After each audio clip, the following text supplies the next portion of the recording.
Alright, so some of you have been asking about my sweet Mad Max looking fence back here, so I thought I'd go into detail a little bit more about how I actually built that. And it's really not that hard. You guys could do it yourself. I did it with simple not hand tools, I had a drill, but you get the basic idea. It's really not hard. So let's start off on the inside. To begin with, all I had was this old wooden board fence, and it was kind of rickety. So what I needed to do first was I needed to reinforce the posts that were already there set in the concrete, because at the joints they would flex a little. So what I did was I took some of these flat stamped T-posts like this, and I just used tie wire, baling wire, to wire the post to the other post. So now it's really super rigid. I mean, this thing, it isn't going anywhere. It's compared to how it used to be, it's really rock solid. And you can look and tell I did it to these posts too, just to kind of give the whole thing a bit more rigidity.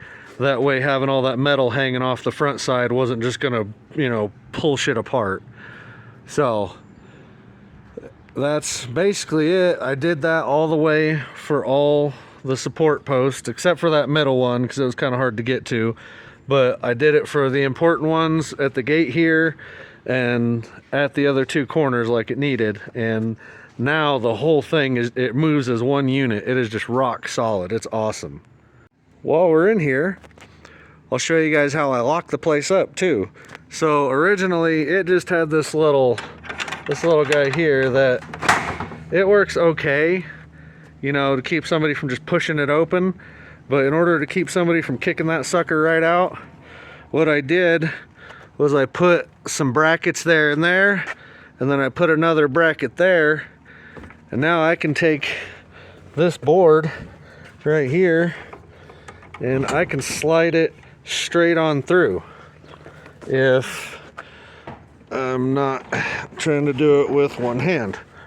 There it goes.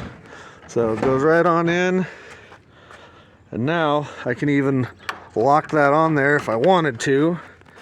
And the whole thing, you ain't kicking that gate inwards at all. Like, just ain't happening.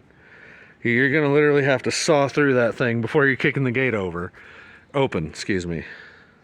Alright, so you saw how it was reinforced and locked on the inside. Now I'm going to show you how it's attached on the outside.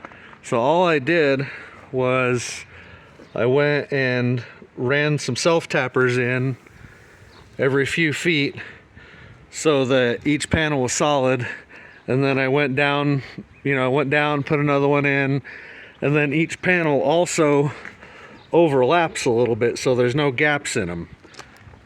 See? Look, every single panel overlaps. So there's only little gaps like here at the gate and down at the bottom. So nobody's just going to be walking back through and just looking through my fence anymore. Oh, and to keep people from just coming by here and taking these off, I got some even longer self-tappers with a different head, and I ran them through in strategic places. And then I got on the other side, and while somebody pushed on this from this side, I put some wood screws through so that they're held from the opposite side too. And if anybody tries to come climb this fence, there's going to be some difficulties, you could say, And it was all easy. I used a drill and some tin snips to do all of this. So if you got a drill and some tin snips, get you some corrugated and you can make you a cool Mad Max looking fence like this. And if we go over there, I'll show you what I did to the little in-between section. So here, it used to not have any of this up top. It used to be just the bottom part, and somebody came through and cut it for some reason. So what I did was I came back and I patched the fence a little bit, and I extended it up to where it's about head height to me, about 6 foot, put in a crossbar, and then put in some fun wire in case anybody wants to try and get through there.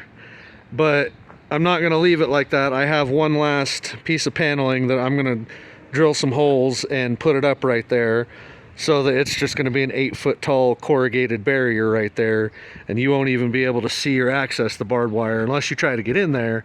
And then you're probably gonna have a bad day, but you know, just stay out. It's that easy. So that's basically it for the Mad Max fence in the back of my house. So you guys please subscribe. I'll show you more content like this. I'm gonna do a video for a homemade bulletproof shield for your house if you really feel unsafe, like for your kids and stuff. But thanks everybody for watching. Please subscribe.